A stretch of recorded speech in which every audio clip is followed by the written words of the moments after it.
कोई दुखी है तो अपने पाप कर्मों से है, पिछले जन्म के पाप कर्मों के आधार से आपका प्रारब्ध बना है। वो प्रारब्ध के दुख, वो पापों का जो संकट आपके ऊपर मंडरा रहा है, आपको परेशान कर रहा है, तो उसके लिए आपको ये साधना बताई गई है। भक्ति प्रारंभ कीजिए, आप करते रहिए। जितनी भक्ति, दान, धर्म, सेवा और ये आप बढ़ाते चले जाओगे, उतना ही आपको राहत मिलती चली जाएगी। अब अनजान व्यक्ति ही ऐसी बात कर सकता है, जैसे सर्दी के मौसम में उसने कंबल ओढ़ रखा है, कंबल दे दिया गया उसको, उसने कंबल ओढ़ लिया। सर्दी से निवारण के तरीके बताए हैं कि स्वेटर पहन लो, स्वेटर से भी सर्दी फिर भी महसूस हो रही है तो जर्सी पहन लो, जर्सी से भी महसूस हो रही है तो फिर कंबल ओढ़ लो। तो पुण्यात्माओं, यदि फिर भी सर्दी महसूस हो रही है तो रात्रि के समय भाई रजाई भी जोड़नी पड़ेगी, रजाई भी डाल लो, तभी जान बचेगी। और कोई ये कहे कि आपने कहा था मैंने स्वेटर भी पहन ली, आपने कहा मैंने जर्सी भी पहन ली, आपके कहे से मैंने कंबल भी ओढ़ लिया, मुझे सर्दी लग रही है, मैं तो नहीं रखूंगा ये सब साधना, ये कंबल जर्सी सब फेंक दूंगा। तो ये बातें महामूर्ख कर सकता है या किसी ने नशा कर रखा हो। तो ऐसी स्थिति है उस व्यक्ति की जो ये कहता है कि आप जी ने ये साधना बताई, मैं उसको भी कर रहा हूँ, ये भी बताई उसको भी कर रहा हूँ, और अभी भी मुझे पूर्ण लाभ प्राप्त नहीं हो पा रहा। तो उसके लिए वो कहता है कि फिर मैं तो नाम छोड़ दूंगा, मेरी दिल करता है मैं साधना त्याग दूं। तो साधना त्याग देने से तो फिर क्या होगा? जैसे कोई कहे मैं तो जर्सी भी निकाल के फेंक दूंगा, कंबल भी फेंक दूंगा, मुझे कोई राहत नहीं मिल रही, तो नमूनिया होकर मरेगा। फिर उसका ये कोई तरीका है उसको उतार के फेंक दूं? उसका तरीका है कि और एक कंबल और जोड़ बल के इसी तरीके से जान बचेगी। यानी भक्ति, आप अपने मंत्र का जाप और जितना भी ये हवन आदि के लिए, ज्योति के लिए जो भी आप कर सकते हो, सामर्थ्य अनुसार इसको बढ़ाते चले जाओ। इसी से आपका जीवन सुरक्षित होगा। क्योंकि जैसे आप सर्दी ज्यादा है, कंबल ओढ़ लिया, उससे भी नहीं ठीक हो रही है, तो फिर आप एक कंबल और डालिए, उसी से बचेगी। क्योंकि जैसे आपके पाप कर्मों की सर्दी ज्यादा है, तो पुण्यात्माओं इन साधनों के करने से, यानी आपने स्वेटर भी पहन ली, जर्सी भी पहन ली, कंबल भी ओढ़ लिया, और फिर भी हाथों की उंगली और पैरों की उंगलियां भी आप अभी भी ठंडी हैं, तो कोई बात नहीं, आपकी जान बचेगी। क्योंकि सर्दी बहुत है। अब जो साधन आपको प्राप्त है, ये आपकी मृत्यु नहीं होने देगा, आपकी जान बची रहेगी। धीरे धीरे सर्दी भी समाप्त हो जाएगी। तो इसी प्रकार जो साधनाएं आपको दी जाती हैं और फिर भी आपको कोई महसूस हो रहा है कि मैं बिल्कुल पूर्ण रूप से जो सही लाभ प्राप्त नहीं कर पा रहा हूं, तो ये समझना कि आपके पाप कर्मों की सर्दी अधिक है। जो साधन आपको मिल गए हैं, ये आपके जीवन रक्षा करेगा, आपको हानि नहीं होने देगा। आप डरे हुए हो, आप बहुत आपदाओं से पीड़ित हो, बहुत बुरी तरह सताए हुए हो, आपको थोड़ी सी भी सर्दी, वो कर्म की जो दंड है वो अधिक महसूस होता रहेगा। लेकिन अब परमात्मा आपके भी और आपके परिवार के जीवन की रक्षा करेगा, और ये बुरे संस्कार थोड़ा बहुत प्रभाव रखेंगे, कोई दिक्कत नहीं, आपको हानि नहीं होने देगा। अब जैसे एक कारण तो ये होता है, परमात्मा ये चाहते हैं कि यदि यू आज सुखी कर दिया, यदि आज ही आपको सभी सुख कर दें, तो कल आप यहाँ नहीं आओगे, ठेकियां पे खड़े पाओगे शराबवाड़ा पे, और वहां लाइन लाकर ना जाने कितनी दारू पी जाओगे।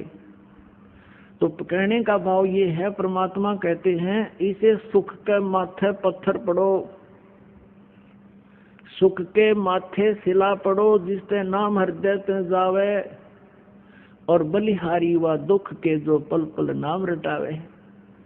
परमात्मा कबीर जी कहते हैं कि आप यही प्रार्थना किया करो, हे भगवान ऐसा सुख ना देना जिससे आपकी भूल पड़ जावे, आपसे दूर हो जाऊं, आग लगे से सुख के, और बलिहारी उस दुख के जो आपकी याद दिलावे पल पल में।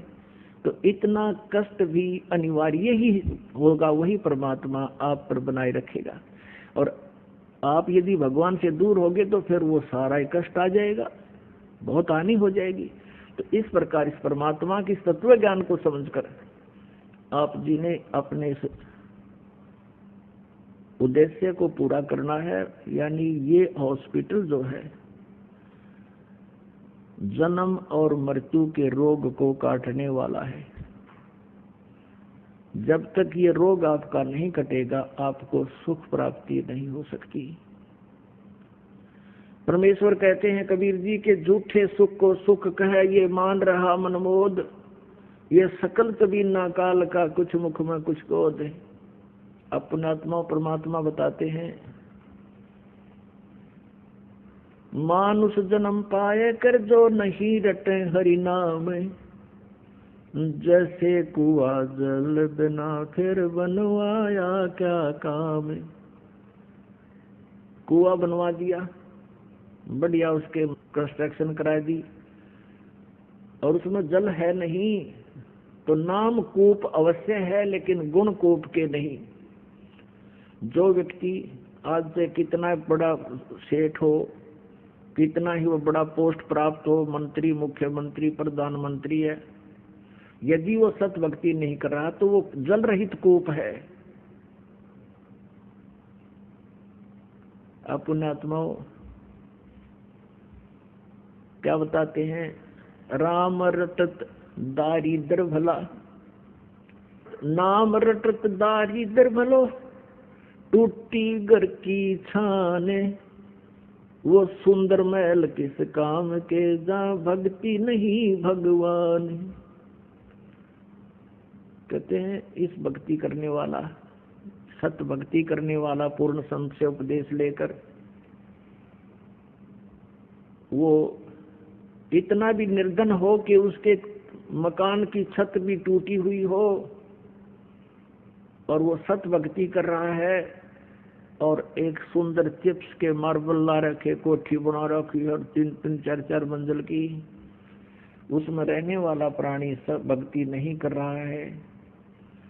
तो परमात्मा कहते हैं राम रटत दारिद्र भला, टूटी घर की छान, और वो सुंदर महल किस काम के, जहाँ भक्ति नहीं भगवान। फिर क्या बताते हैं,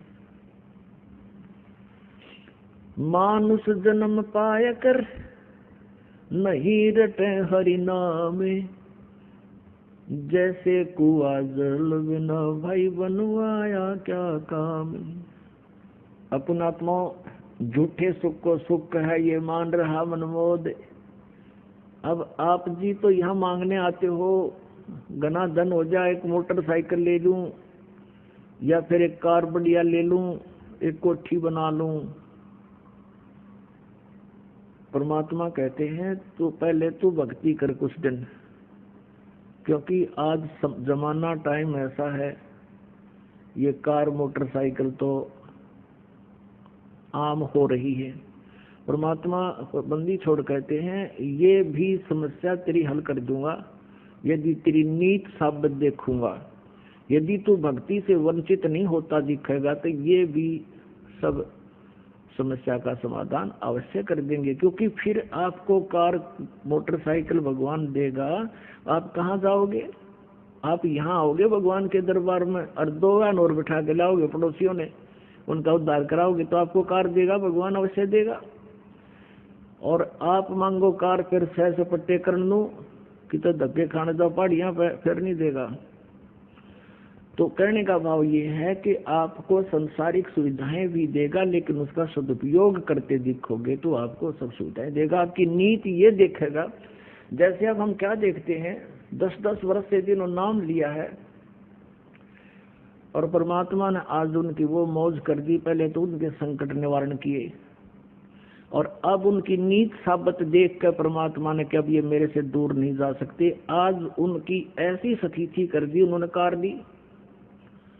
और कार लेने से पहले उन सब के एक रस पूरे परिवार के मन में ये आया कि भगवान ने कार दी है तो हम अपने सत्संग में जाया करेंगे,